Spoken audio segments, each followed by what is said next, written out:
Në kuadër të 7 marsit, shkolla nënvjeçare Salo Halili organizoi një takim për ish mësuesit dhe ish drejtuesit e shkollës për të shprehur mirënjohjen për kontributin e tyre gjatë viteve në këtë institucion arsimor. Drejtoresha e shkollës, Evi Zgrizhja, foli për rëndësinë e këtij takimi dhe vlerësimin e rolit që kanë pasur mësuesit dhe drejtuesit në formimin e brezave të rinj. Në kuadër të festës së 7 marsit, festës së mësuesit, shkolla jon ka organizuar një këtë aktivitet që quhet mirënjohje ndër vite.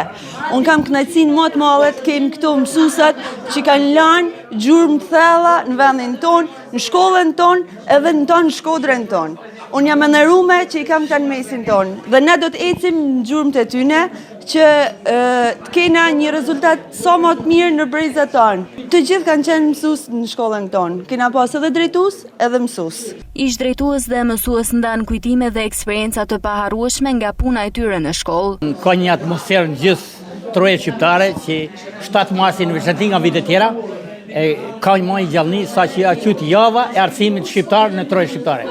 Dhe shkolla Salo Halili, që kemi ardhur sot, është ditën e parë të këtij aktiviteti. Unë kam qenë 12 vjet mësues matematike.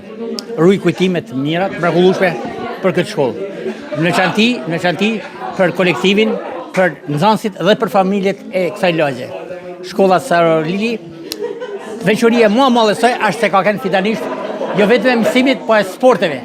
Një këtu kanë bërë mësim dhe kanë mësu Denizheka kompani, bala e tjerë, dhe sot ne vim për 7 mars për të kujtuar atë punën tonë 12 vjeçare. Jam i ftuar nerit sepse kam pas nerin të punoj si drejtor 10 vite, këto 10 vite janë vite të suksesshme. Nga 29 nënori që në hoqen pa drejtësisht për të kaluar përçë problemet e kohës dhe erdha këtu.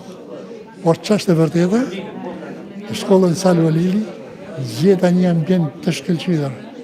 Mësuesa fenomenal që zhvillonin mësim të merrem nivelin, ta përgatisim shkollën dhe Salo Halili në shkollat e vjetra të qytetit të radhitet në krenarinë e nxënësave të Shkodrës. Në përmbyllje të ceremonisë, të gjithë të pranishmit morën certifikata mirënjohjes si shenjë falënderimi për angazhimin dhe kontributin e tyre në zhvillimin e arsimit në këtë shkollë.